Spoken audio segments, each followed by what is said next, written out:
টোপনিহঁত আজি মই তোমালোকক এটা ৰোজ দেশৰ সাধু শুনাম। সাধুটো হৈছে জমিদাৰ আৰু খেতিয়কৰ জীয়ৰী। এদিনাখন এজন দুখীয়া খেতিয়কে পথাৰত হাল বাই থাকোতে নাঙলটো কিহবাত লাগি ধৰিলে।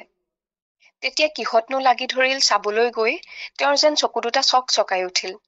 কি আচৰিত, এইটো দেখোন এটা সোণৰ খুন্দনা। এইটো এতিয়া মই ঘৰলৈকে লৈ যাওঁ। দেউতা, ইমান সোনকালে উভতি আহিলা যে? এইবাৰ আমাৰ ভাগ্য সুপ্ৰসন্ন হলাই পথাৰত হাল বাই থাকোতে সোণৰ খুন্দনা এটা পালো। এতিয়াই ৰজাৰ ওচৰলৈ গৈ এইটো জমা দি আহোঁগৈ, তেতিয়া মাটিখিনি আমাৰ নিজৰ হৈ পৰিব। দেউতা, ইমান খৰখেদা নলগাবাচোন। এখন্তেক ভাবি চোৱা, সোণৰ খুন্দনা দিব গলে ৰজাই কিন্তু সোণৰ খুন্দনা মাৰিও বিচাৰিব। ছোৱালীজনীয়ে বাপেকক বহু পৰ বুজালে, কিন্তু খেতিয়কে কোনো কথা নুশুনি ৰজাৰ ওচৰ পালেগৈ। মহাৰাজ, আজি ৰাতিপুৱা হাল বাই থাকোতে এই সোণৰ খুন্দনাটো পালো, সেয়ে আপোনাৰ ওচৰলৈ লৈ আহিলো। এই সোণৰ খুন্দনাটো লৈ মোক মাটি ডোখৰ দিয়ক। ইয়াৰ লগৰ খুন্দনা মাৰিডাল ক'ত? মই মাথো এইটোহে পাইছো।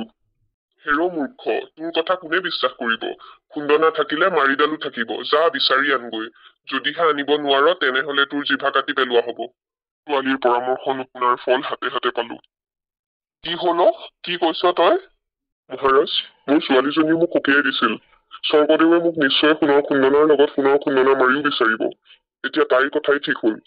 মই যে বিচাৰিম তোৰ জীয়ৰীয়ে কেনেকৈ বুজিলে? যাৰ অকণমানো বুদ্ধি আছে সিয়ে বুজিব পাৰে কিহৰ পিছত কি ঘটে।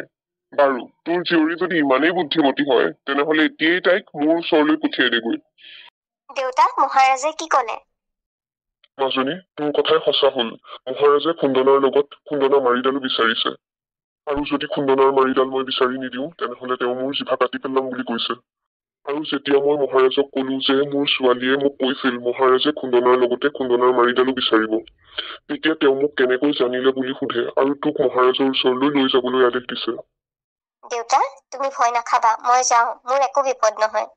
মহাৰাজ, আজ্ঞা কৰক। মই চাব বিচাৰো তই কিমান বুদ্ধিমতী। এতিয়া তই ঘৰলৈ যাব পাৰ। পিছে কাইলৈ ৰাতিপুৱাই তই ইয়ালৈ আহিব লাগিব।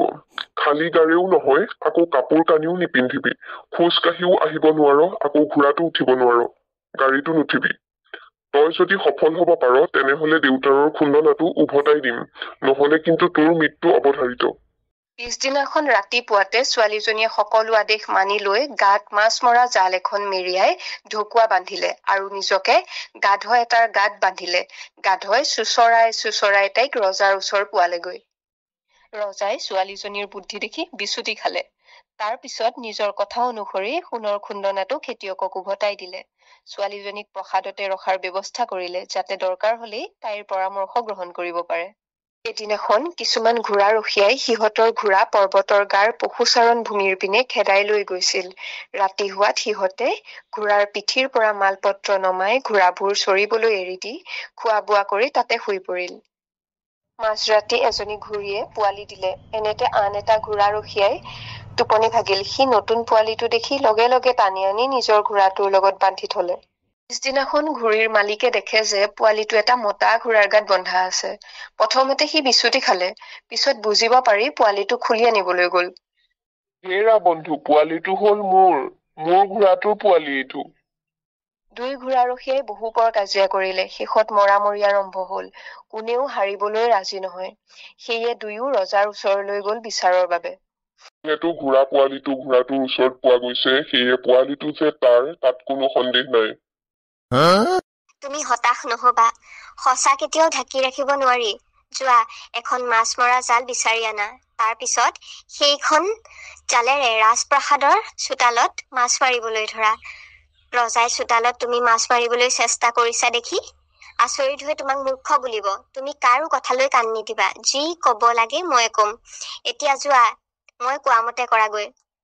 খেতিয়কৰ জীয়েকৰ কথা অনুসৰি ঘোঁৰাৰখীয়ে সকলো কৰিলে। ৰজাই চোতালত মাছ মৰা দেখি নিজৰ চকুকে বিশ্বাস কৰিব নোৱাৰিলে।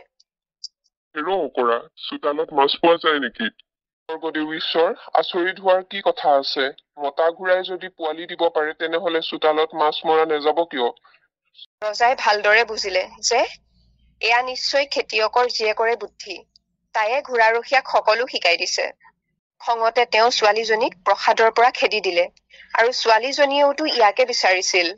ৰজাই তাইৰ বুদ্ধিৰ ওচৰত আৰু এবাৰ হাৰ মানিলে।